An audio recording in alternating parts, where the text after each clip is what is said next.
Bueno, buen día a todos. Muchas gracias por la invitación a la Asociación Colombiana.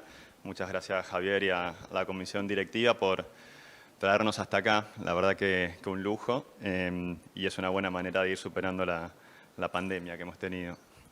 Por lo menos es mi primera presentación presencial después de un tiempo, así que estoy muy contento. Bueno, el tema que me toca compartir hoy, ya se estuvo hablando un poco entre las presentaciones de ayer y las presentaciones de hoy, así que vamos a repasar algunos conceptos. Es sobre la experiencia de microeliminación en Latinoamérica y qué actividades podemos ir haciendo nosotros, y también les voy a compartir alguna experiencia que ya hemos avanzado. Estos son los conflictos de interés.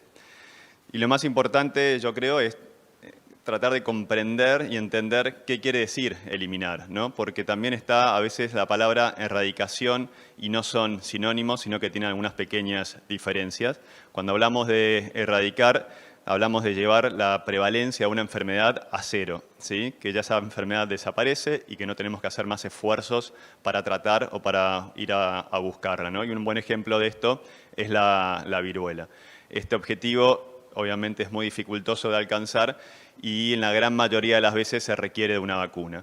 En cuanto a la eliminación, hablamos ya de disminuir mucho la prevalencia de una enfermedad, ya sea a nivel regional, a nivel nacional, pero de esta enfermedad se requieren controles, se requieren todavía supervisión y se requieren algunos pacientes para ir tratando. Es desafiante, sí, pero es posible con muchas medidas correctas. De todas maneras, sea erradicación o sea eliminación, tenemos que salir a buscar a los pacientes y tratar muchos.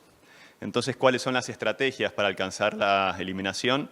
Si es a nivel global, tenemos los objetivos de eliminación de la OMS, que estos objetivos estamos un poco lejos, es realmente difícil de alcanzar y todavía no podemos controlarlo en el día a día. Podemos ir pensando en objetivos un poquito más pequeños, como la eliminación nacional o regional, ¿sí? Que son los puntapiés para después lograr una mayor magnitud, un mayor impacto. Y la microeliminación es ir a buscar esos nichos donde cierta enfermedad es un poco más prevalente, ¿no? Entonces, inicialmente debemos enfocarnos en estos niveles, que es más accesible, los objetivos son realizables, y tenemos que tener, lógicamente, como siempre, un apoyo político inteligente. Ahora, cuando vamos a eliminar o a buscar una enfermedad, especialmente la hepatitis C, tenemos diferentes tipos de barreras o diferentes niveles. A nivel de los pacientes tenemos problemas generales, ¿no? Que son pacientes que a veces no van al cuidado médico, no realizan los controles que son necesarios.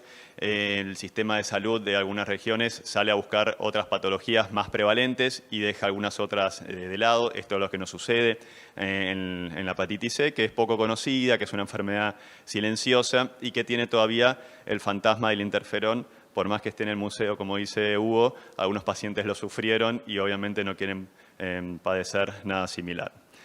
A nivel de los proveedores, hay mucha gente que tiene desconocimiento sobre dónde ir a buscar la enfermedad, a qué paciente pedírselo, qué interrogatorio tenemos que hacer, o que este paciente por ahí no es tan bueno para recibir esta medicación. Y los especialistas mismos, los que por ahí están un poco más orientados a veces en temas gastroenterológicos o hepatológicos o en infectología, tienen algunas percepciones erróneas de que este paciente es más o menos adherente, cuando estos son tratamientos cortitos, donde se pueden monitorizar, como ya hemos visto en los tratamientos simplificados, de manera mucho más sencilla. Y a niveles estructurales, ya esto es una bolsa de gatos y cambia claramente entre país, región, proveedores. Es realmente mucho más complejo de comprender y ahí hay que ir analizando país por país, región por región, la realización de guías de prácticas clínicas de manera conjunta, de manera asociada entre las sociedades científicas y en los ministerios de salud. Esos son a veces políticas que parecen sencillas, pero que muchas veces no están articuladas. Y este es un estudio un poco viejo, ya tiene 10 años, es de la era del interferón. Fue un cuestionario bastante grande y masivo que abarcó varias regiones, como pueden ver. Y si nos enfocamos puntualmente en Latinoamérica, podemos ver que en ese momento la percepción de las barreras para el tratamiento de la hepatitis C eran principalmente entre los pagadores y el gobierno, ¿no?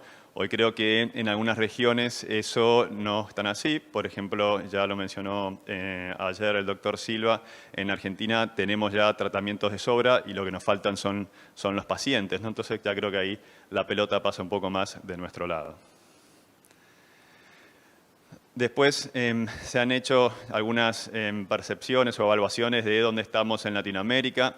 Este es un estudio coordinado por el doctor Roblero, que hizo de Chile, que hizo una breve encuesta en diferentes países de Latinoamérica, y la percepción, la verdad, que era bastante diferente entre un país y en otro, pero lo interesante es que se recolectaron algunos datos, por ejemplo, que menos del 50% de los países latinoamericanos tienen estudios de prevalencia realmente bien hechos. Entonces, desconocemos en algunos lugares la carga de la enfermedad.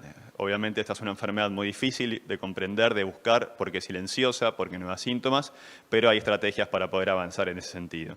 Algunos países no tienen guías de práctica clínica. Esto, por suerte, ha ido avanzando desde que se publicó el paper hasta ahora. Algunos países han avanzado en ese sentido, lo cual es muy bueno. Y en algunas regiones todavía el costo de los antivirales permanece como una barrera.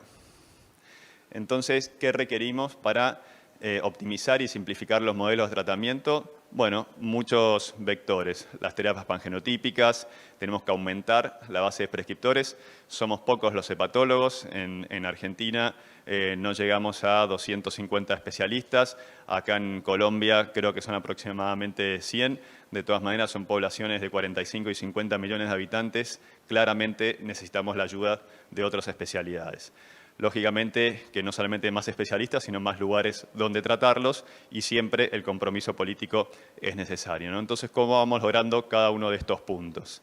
A nivel de tratamiento ya no hay duda, ya Hugo nos mostró todo, las terapias que tenemos son súper eficaces. Este es un estudio propio de la ALREAN, donde participaron muchos centros de Latinoamérica y podemos ver que independientemente del genotipo, las terapias son muy buenas, y esto era en la época que todavía las terapias pangenotípicas no estaban o no eran muy populares en Latinoamérica.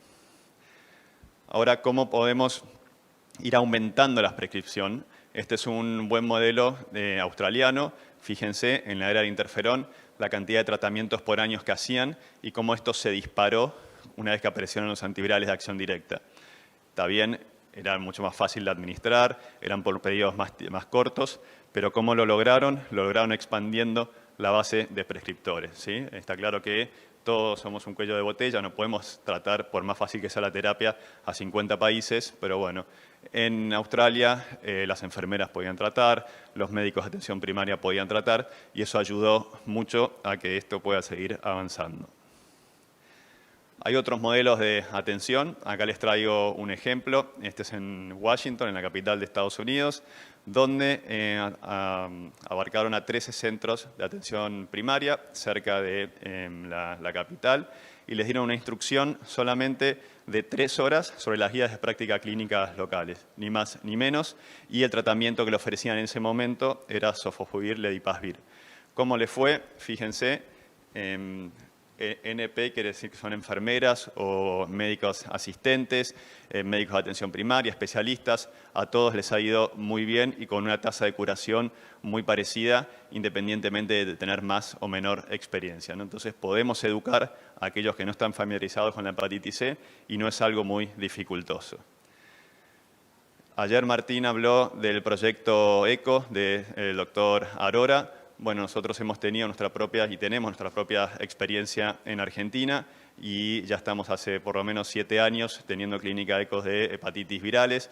Acá les muestro, abarcamos principalmente del centro al norte de nuestro país, y lo que hicimos fue analizar los resultados entre nosotros, Hospital Austral, y los participantes de las reuniones, y las tasas de curaciones y la experiencia fue muy similar en ambas instituciones. Entonces, este es otro programa de educación, esta es otra herramienta que tenemos para poder llegar a más pacientes y poder transferir el conocimiento desde un centro universitario hacia otros sectores donde requieran un poco más de apoyo. Y ahora, cuando hablamos de trabajar coordinado con los programas de salud, esta es una revisión de PAHO que ya tiene algunos años, donde podemos ver que en Latinoamérica la mayoría de los programas de hepatitis virales dependen de VIH. Y esto no está tan bueno en general, porque VIH, como sabemos, absorbe un montón de recursos, tiene un montón de publicidad, es mucho más conocida y más consciente la población que las hepatitis virales. Entonces es importante poder despegarse de esos programas y poder tener vuelo propio a la hora de generar conductas y políticas de salud en cuanto a las hepatitis virales. Cuando vamos a la microeliminación en conjunto, también hemos hablado cuáles son los nichos, entre comillas, donde tenemos una mayor prevalencia de hepatitis C, los pacientes en hemodiálisis, veteranos de guerra, que por ahí en Latinoamérica no es una población muy grande, los presos, los trasplantados, usuarios de drogas endovenosas y los coinfectados puntualmente con VIH. Y a modo de ejemplo, acá tenemos la microeliminación en diálisis y el ejemplo de Brasil. Y no es el modelo, sino es un ejemplo realmente porque están actuando de manera articulada el Ministerio de Salud, la Sociedad de Nefrología, la Sociedad de Hepatología. Y estos son los primeros resultados y agradezco al doctor Mario Pessoa de San Pablo que me compartió la información, donde podemos ver que de manera articulada y no solamente los especialistas, sino también médicos de las propias clínicas o de los propios centros de diálisis han ido tratando a estos pacientes y lo están haciendo de manera rutinaria. Entonces, este es un buen ejemplo para lograr la eliminación de hepatitis C en esta población. Después ya ayer la doctora Cielo nos hablaba un poco también de cómo manejar a estas poblaciones de riesgo, los pacientes usuarios de drogas endovenosas. Yo no sé si en Latinoamérica tenemos una pandemia, entre comillas, tan importante como en Norteamérica con esta población, donde sigue creciendo más que nada en los adultos jóvenes, pero en caso de tener acceso, en caso de poder atender en clínicas de rehabilitación, claramente es una población a la que hay que ir a buscar y a la que hay que atender para ver en qué situación se encuentran con respecto a la hepatitis C y aprovechar también para otros testeos. En cuanto a la vinculación del tratamiento de hepatitis C, justo ayer discutía con el doctor Orrego sobre la veracidad de estos datos. Yo tengo mis dudas también de dónde vienen estas especulaciones, pero claramente todos sabemos que la hepatitis C está subdiagnosticada. Y en este reporte de hace unos años de PAJO, especulan que en Latinoamérica, en América en general, no solamente en Latinoamérica, hay más de 7 millones de infectados, de los cuales solamente 2 millones están diagnosticados. Y fíjense, en Latinoamérica solamente el 14% estaría diagnosticado y de estos solamente el 5% estarían tratados, ¿no? Es un porcentaje bajísimo que desestimula a cualquiera. Por lo tanto, el mensaje es que tenemos muchísimo trabajo por hacer. Por suerte las cosas han ido mejorando. En Argentina hemos realizado unas guías de práctica clínica consensuadas entre la Sociedad de Hepatología y el Ministerio de Salud, que están más orientados a médicos de atención primaria, y ayer hablábamos un poco de esto también, que tienen que ser guías simples, con algoritmos y sencillas. Bueno, por suerte eso se ha logrado. También he visto que la Asociación Colombiana tiene sus propias guías junto con el Ministerio de Salud, lo cual obviamente es muy bueno. Los test diagnósticos también facilitan un montón la ayuda y, lógicamente, la valoración de la fibrosis, que puede no ser muy necesaria. Tenemos los métodos simplificados, pero bueno, a veces es importante también valorarlo en estos pacientes y, lógicamente, hoy día lo podemos hacer sin biopsia. Lo que es importante también es que debemos acortar el camino diagnóstico. Fíjense lo que es el circuito habitual de un paciente que llega al consultorio, donde uno le hace el interrogatorio, le pedimos la hepatitis C, evaluamos resultados, le pedimos el RNA, evaluamos nuevamente los resultados, te voy a tratar, llenamos todos estos papeles y eso es verídico. Es una foto del año pasado donde tuve que llenar 7 formularios para lograr el tratamiento de hepatitis C en pacientes con cobertura privada, ¿no? Como les decía ayer, el Ministerio de Salud es mucho más sencillo en ese sentido, pero bueno, en cada pasito podemos perder un paciente. Obviamente que el COVID también retrasó todo esto un poco más. Ahora, ¿dónde tenemos que ir a buscar los pacientes con hepatitis C? De vuelta, cito a la doctora Cielo de ayer, que nos mostró muchas herramientas para hacerlo. Claramente, hoy día las redes sociales son muy importantes, eso ayudan a estar siempre presente y que no solamente hacerlo de manera espasmódica en julio, en el día de las hepatitis virales, sino tratar de mantener cierta rutina. Después también, a través de las sociedades científicas, como hepatólogos, tratar de insertarnos en las sociedades, más que nada de medicina interna y de infectología, para apuntar que el interrogatorio sea dirigido a las personas, a los pacientes, en busca de las hepatitis virales. Y en cuanto a buscar las hepatitis virales, les comparto el estudio que hemos realizado con Ale durante el año pasado en cuanto a la revinculación al tratamiento de pacientes con hepatitis C, ¿no? Porque esto es también otra cosa importante. Muchos pacientes pasan, se realizan el test de la hepatitis C, hacen una consulta, hacen dos, recibieron tratamiento con interferón en el pasado y nunca más volvieron. Entonces, el objetivo de este estudio fue invitar a todos los centros que quieran participar, que en países miembros de ALE, a que revisen sus historias clínicas, ¿sí? Sea de papel, sea de electrónica, y por suerte tuvimos una muy buena respuesta con más de 13 países involucrados y más de 10.000 historias clínicas revisadas. ¿Con qué nos encontramos? Que un poquito menos de la mitad de los pacientes con diagnóstico de hepatitis C habían sido perdidos de seguimiento. Y en cuanto a los pacientes con hepatitis C, con seguimiento, que eran aproximadamente el 56%, había un porcentaje importante, casi el 12%, que no habían sido tratados. Y después de los pacientes tratados, fíjense, había un porcentaje menor que no habían respondido al tratamiento. Cuando nos vamos al grupo de que estaban perdidos de seguimiento, este es otro gran desafío, porque no es que uno dice, bueno, este paciente hace 2 años y medio que no lo veo, lo voy a llamar. Bueno, obviamente que lo llamamos y no nos atendían, le mandábamos correos electrónicos y no nos respondían. Y a veces los pacientes se mudan, cambian el teléfono y es difícil ubicarlos y ahí es un esfuerzo grande el que hay que seguir haciendo. Y puntualmente en este trabajo encontramos, como ven, en rojo un buen grupo de pacientes que no había sido tratado. Esto representa prácticamente el 20% de la población estudiada. Entonces, para redondear un poco el concepto, en este estudio por lo menos vimos que 1 de cada 5 pacientes con hepatitis C podía ser revinculado al tratamiento. Un porcentaje altísimo. Como dice el doctor Silva, uno habla de ir a buscar los pacientes cuando en el patio trasero de nuestra casa los tenemos todos escondidos y todavía no tienen tratamiento. Esto es un poco para demostrarle que la situación no es la misma en todos los países, que esto va variando un poquito de región en región. Son muestras aleatorias, porque no es que todos los hospitales de República Dominicana participaron de este estudio, pero ciertamente nos pueden ir mostrando un concepto. Cuando hablábamos de ir a buscar a los presos, bueno, esto es otro impulso que también intentamos hacer a través del proyecto ECO. Fuimos a un sistema penitenciario que está a 25 o 30 kilómetros del Hospital Austral, donde un equipo médico, bueno, de los que ven acá y otros más, fuimos a la cárcel, dábamos una charla informativa a los reclusos explicándoles qué eran las hepatitis, porque no solamente testeábamos hepatitis C, sino que aprovechábamos, hacíamos B, hacíamos sífilis y HIV, y habíamos logrado la donación de los test rápidos. Entonces, le sacábamos sangre a todos los reclusos, con esa sangre hacíamos los test rápidos, porque si no había que pincharle prácticamente los 5 dedos de la mano para poder tener la sangre, y los que tenían el test positivo llevábamos después las muestras al hospital y les realizábamos la PCR. Posteriormente, los que eran positivos, nos comunicábamos con el sistema de salud local, que en este caso era una médica clínica para casi 3.000 internos, y desde ahí pedíamos la medicación al Programa Nacional de Hepatitis Virales.